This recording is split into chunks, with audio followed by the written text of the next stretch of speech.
विचार ये उठता है कि आर्य समाज आखिर उसका अपना क्या वर्चस्व इस देश के आंदोलन में, इस देश के बनाने में है।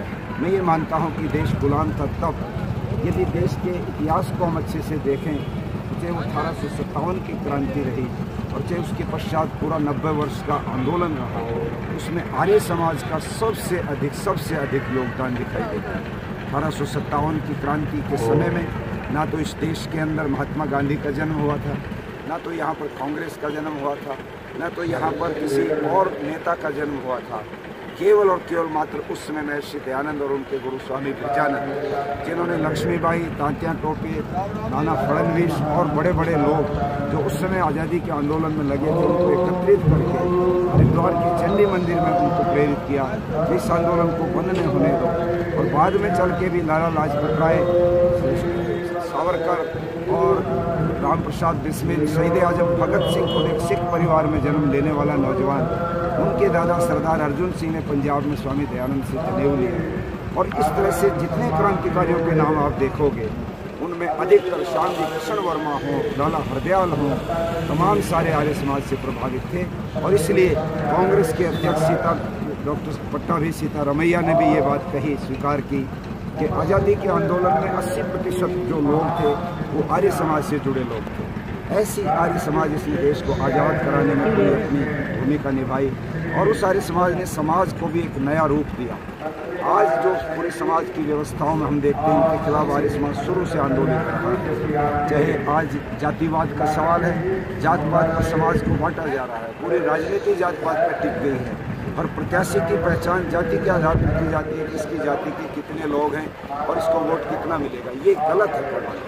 ऋषि दयानंद ने जन्मना जाति को नहीं माना। उन्होंने कहा कि जन्म से सभी शूद्र पैदा होते हैं, किंतु उसके पश्चात पढ़ने लिखने या योग्यता बनाने से ही मनुष्य का तय होता है कि इसमें योग्य कौन है और अयोग्य कौन है। किंतु वो चीज़ लोगों ने नहीं मानी।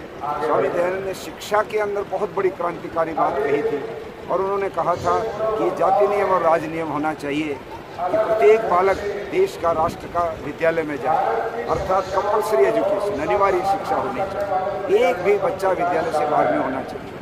सवाल उठता है कि सारे बच्चे कैसे पढ़ेंगे, गरीबों के बच्चे, उनके खर्च नहीं होगा। तो दयानंद अगली बात उसी के साथ जोड़ के कहते हैं, चाहे कोई राजकुमार हो या राजकुमारी, चाहे दरिद्र की संतान हो, सबको तुल्य वस्त्र, खान पान, आसन दिए। अर्थात सबको हॉस्टल, सबको भोजन, सबको कपड़े, सबको किताबें, ट्यूशन फीस फ्री मिलनी चाहिए देश के बच्चों को। तो देश में ये सारे आरक्षण के और दूसरे ऊंचे नीचे के जो मुद्दे हैं सब खत्म हो जाते हैं।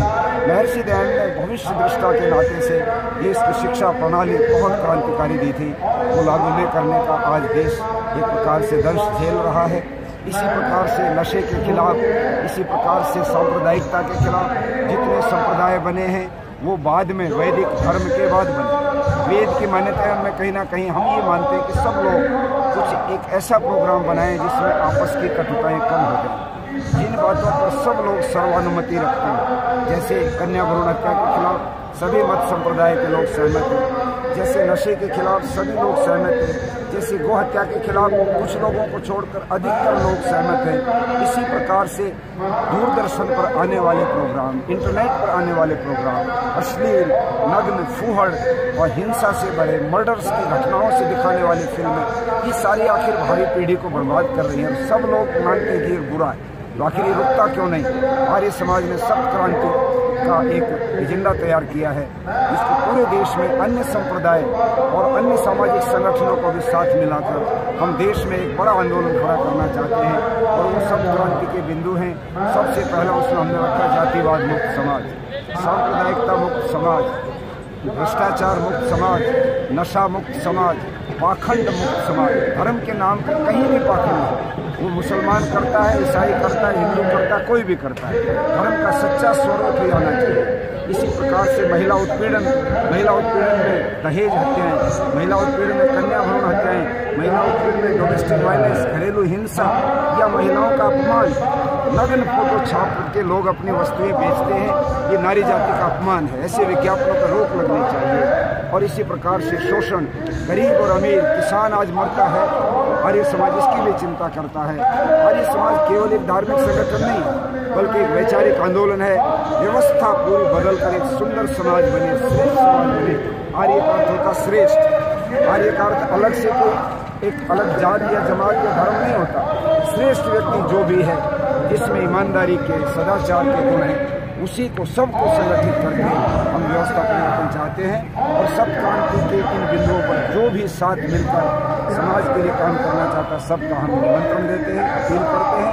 आर्य समाज घरौंडा के इस शताब्दी समारोह पर यही महसूस करते हैं जब आर्य समाज के देश को जरूरत है। और आर्य समाज के देश को घरौंडा में आर्य समाज की उपलब्धि क्या है? घरौंडा आर्य समाज की उपलब्धि अलग से अगर देखें, यदि मैं देखूं, मैं तो यहीं आके मैंने इस बात को देखा कि इस आर्य समाज ने जब निजाम ने इस देश के अंदर काला कानून लागू किया, अलग स्टेट के निजाम के हैदराबाद में, और उसने आदेश दिया था कि धर्म के स्थलों पर किसी भी प्रकार की पूजा पद्धति होती है, पूजा की जाती है, उसको नहीं होने दिया जाएगा। रजाकारों को वहाँ पर वो महत्व देता था, किसानों का शोषण होता था। उसके खिलाफ आर्य समाज ने 1939 में जेल भरों का आंदोलन किया था, जिसमें 12,500 सत्याग्रही पूरे उत्तर भारत से गए, जिसमें यहाँ से भी 24 लोग गए।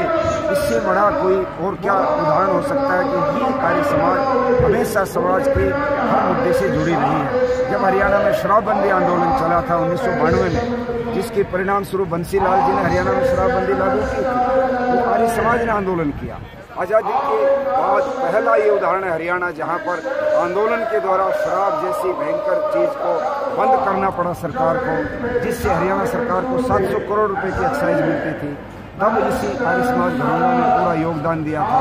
स्वामी भीष्म जैसे सन्यासी, जिन्होंने उस जमाने में आज़ादी के गीत लिखकर, किसानों के गीत लिखकर और अन्याय और अंधविश्वास के खिलाफ गीत लिखकर एक क्रांति यहाँ से जगाई थी। इसलिए घरौंडा आर्य समाज का भी अपना एक अलग से आर्य समाज के इतिहास में अध्याय है, और वो अपने काम को बखूबी करते आ रहे हैं।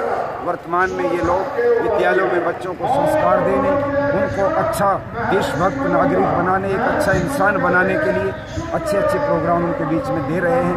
इसलिए ये आर्य समाज भी सक्रिय है और विधिवत रूप से जैसा आर्य समाज का मंतव्य है, विचारधारा है, उसको ये आगे बढ़ाने में लगे हुए हैं। इनको भी मैं इस अवसर पर अपनी ओर से शुभकामना देता हूँ और अन्य समस्त समाज के लोगों से आह्वान करता हूँ, आओ हम सब मिलकर समाज के अंदर इन 7 क्रांति के बिंदुओं पर एक अच्छा समाज बनाने के लिए कार्य करें।